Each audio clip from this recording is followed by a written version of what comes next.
Hello everyone, welcome back to my new blog. আশা করছি তোমরা সকলে ভালো আছো আর আমরা খুবই ভালো আছি। তো দেখেই বুঝতে পারছো আমরা কোথায় চলে এসেছি। এখন বাজে রাত 9টা আর আমরা চলে এসেছি মেলাতে।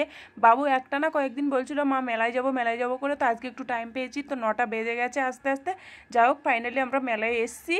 তো আমার তো প্রচণ্ড ভয় লাগছিলো ওটাতে উঠতে। তো বাবু বললো মা কিছু হবে না, চলো আমি আছি, আমি তোমাকে ধরে রেখে বসবো, কিছু হবে না। আমার তো প্রচণ্ড ভয় লাগছিলো, অনেকদিন উঠিনি, সেই 4-5 বছর একবার মায়ের সাথে উঠেছিলাম আমি, আর এই উঠলাম। তবু তখন আমার প্রচণ্ড ঘাড়ে ব্যথা লেগেছিলো, তো আমার ভয় আছে।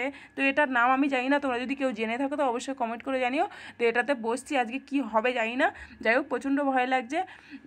অনেক ছোট ছোট বাচ্চারাও বসছে, তো দেখে আমি ভাবছি ওরা ভয় পাচ্ছে না, আমি কেন ভয় পাবো। যাই হোক, কি হয় দেখা যাক।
আমি ভাবছিলাম আজকে আমার দম বন্ধ হয়ে যাবে, সত্যি কথা। খুশিতে দম বন্ধ হয়ে আসছিল নাকি ভয়ে দম বন্ধ হয়েছিল বুঝতে পারছিলাম। প্রচণ্ড হাসছিলাম আর চিৎকার করছিলাম। তো যাই হোক, ফাইনালি এটাই তো খুব মজা হয়েছে। বাবু বলছে আরেকটা কিছুতে উঠবে, তো এখন নামতে পারছি না আমি। বাবু উঠে দাঁড়িয়ে দাঁড়িয়ে হাসছে, আমি মানে ভয়ে আর নামতে পারছি না, মাথা টাথা ঘুরছে আমার।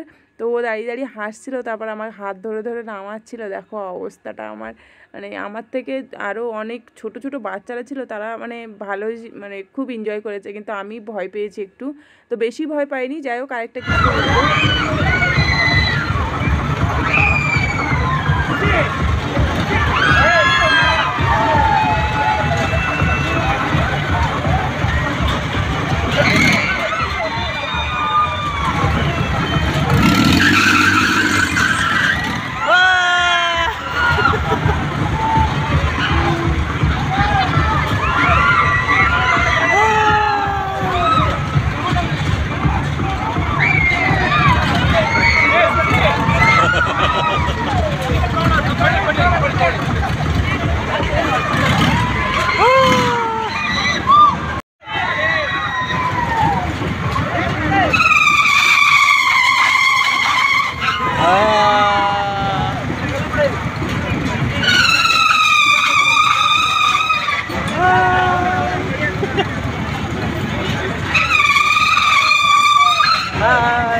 এত মানে খুশি হয়েছি, দুঃখের কিছু থাকবে না সেটা কখনো হয়। দুঃখের বিষয় আমার ফোনের ডিসপ্লেটা চলে গেছে। আগে যেটাতে উঠেছিলাম ওটাতে বসে বাবু পকেটে রেখেছিল ফোনটা, পুরো ডিসপ্লেটাই চলে গেছে। তারপর এটাতে সব থেকে ভয় পেয়েছি আমি, এই নৌকাটাতে বসে প্রচণ্ড ভয় পেয়েছি। মাঝে মাঝে চিৎকার করে বলছিলাম নৌকাটাকে থামাও, দাঁড় করাও, আমি নামবো, আমাকে নামিয়ে দাও, চিৎকার করছিলাম। তো এটার থেকেও বাবু আমাকে হাত ধরে ধরে নামালো। তো খুব এনজয় হয়েছে, কিন্তু সব থেকে বেশি ভয় পেয়েছি এই নৌকাটাতে আমি। দেখতে পাচ্ছ অনেকেই চিৎকার করছিলাম। তো আজকের ব্লগটা এখানে শেষ করছি। বাই বাই, নেক্সট ব্লগে দেখা হচ্ছে।